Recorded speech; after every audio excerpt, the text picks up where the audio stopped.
Well, good evening, everyone. It's good to have everyone here. My name is Hank Klibanoff, and I'll be moderating this wonderful panel tonight. I am the director of the journalism program at Emory and co-author of a book about news coverage of the civil rights movement, The Race Beat, that featured Jack quite prominently. First of all, I want to thank the Carter Library and Museum for hosting this and for co-sponsoring it, and also the Emory University Woodruff Libraries, particularly the Manuscript, Archives, and Rare Books Library, which houses the papers and the wisdom of a great number of Southern journalists, white, African-American, of all sorts, and we're so pleased that 5 of those are Pulitzer Prize winners, and the latest among them is Jack Nelson. Barbara was so generous and has made Jack's papers our possession now, and there's some rich history in them, and I encourage everyone to go to Marble and take a look at them. We're here tonight to celebrate the life, the memoir, the papers of Jack Nelson with some people who knew him extremely well. Jack was a man of enormous influence and consequence in the nation. The story of Jack Nelson, for those who don't know, is the story of news reporting in the latter half of the 20th century. If you look at his career, starting off, he was born in Talladega, Alabama, just across the state line, moves as a child to Biloxi, where he starts peddling newspapers. He was a newspaper boy. An honorable way to begin. That's how I got my start. He gets his first job at the Daily Herald, an afternoon newspaper down in Biloxi, Gulfport. Just purely serendipitously, it's where I got my start, okay?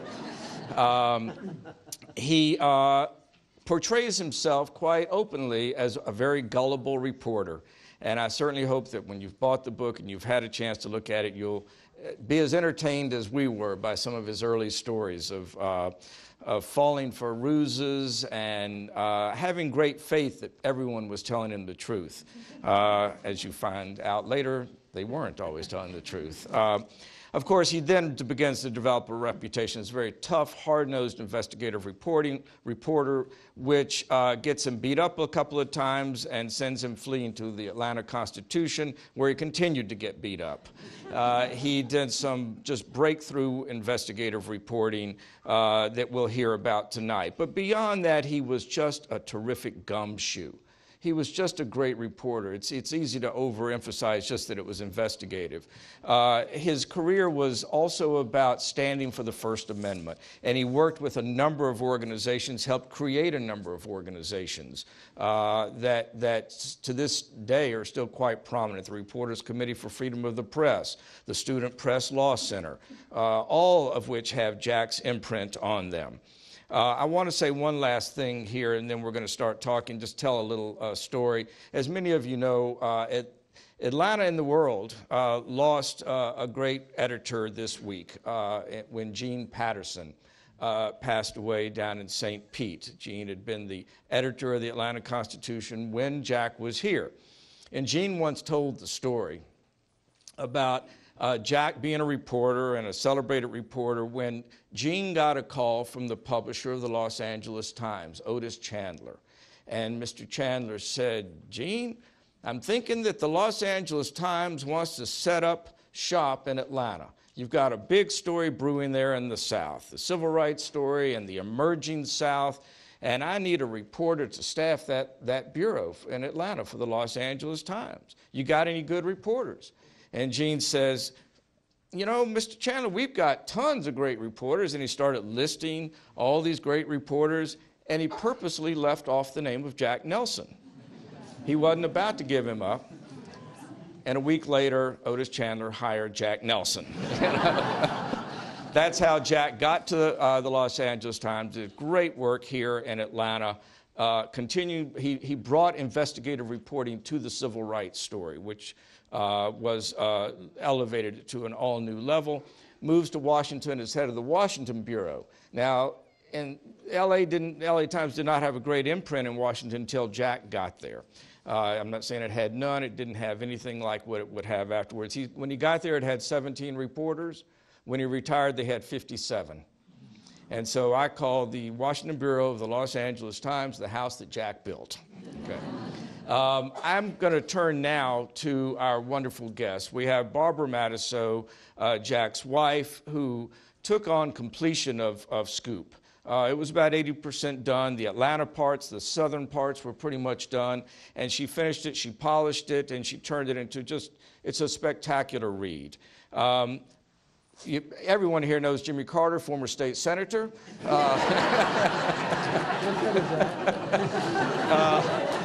All day I wondered, am I going to really try this one? President Carter knew Jack throughout his career, and certainly if he didn't know him directly, he knew his work. Yeah. And if I might just take a moment and point out that we've been joined, I hope I don't embarrass you, by Mrs. Carter, I notice, and it's good to have you here tonight. So.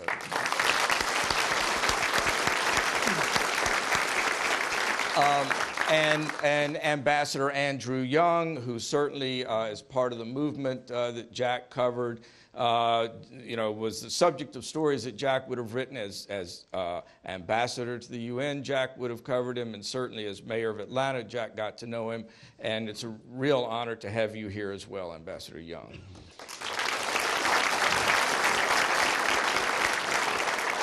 And Terry Adamson, who worked at the Atlanta Constitution, not at the same time as Jack, got to know him later, and got to know him extremely well. Terry is an Emory graduate. He was the editor of the Emory Wheel, which we at Emory are very proud of, and went on to a number of different jobs, including working in the Justice Department of the Carter administration, as a special assistant to Attorney General Griffin Bell, then as his spokesman. He is now executive editor of National Geographic, and it's a real pleasure to have you back here, Terry.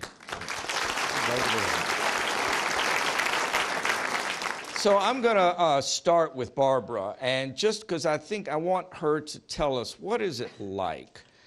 What is it like when, and this is a moment that maybe others we know have faced, when Jack died and you're faced with all of his papers and you're starting to go through them, what kind of an emotional experience is that? And well, I'll end it there. Tell us about the experience of going through Jack's papers. Okay. First, I must say what a pleasure and privilege it is to be on the same stage with President Carter, Ambassador Young, and my old friend Terry. And, by the way, another Pulitzer Prize winner, which he didn't mention. And also to say how pleased I am that Jack's papers are here at Emory. This is really where they belong, because you may not know it, but Emory has, it has an astounding collection, but Randall Burkett, the curator here, pursued Jack with a special zeal because they've made a subspecialty out of Southern journalists. And they have quite a distinguished roster, starting with Ralph McGill, the great Claude Sitton, John Herbers, now I knew I would do this. Reese Cleghorn, right. Reese Cleghorn, Marshall Frady, Celestine Sibley. Many of you know Celestine. So I'm very, very proud that Jack's papers are here, as I said, where they belong. But now to return to Hank's question. Actually, initially, I had a very negative approach toward Jack's papers. And the experience didn't start out very well. When Jack retired, he came back from, he brought home with him about 20 boxes of the biggest mess you ever saw. Jack wasn't just disorganized, he was opposed to disorganization. Anyway, I started out to help him sort the papers. And so I had bought all these file boxes, and I bought folders and everything, and I pick up a paper and I say, where do you think this one goes, with the Atlanta Constitution or the Marvin Griffin administration? And he'd say, give me that. And he'd start reading it, and he would be, he read every piece of paper. He couldn't part with a single one. And so after 2 days, I just gave up. I said, okay, it's all yours. I can't do anymore. And the second reason I had a negative impression was that they brought silverfish into the house. So after he died, And I decided that, that his memoir needed to be completed. It was a wonderful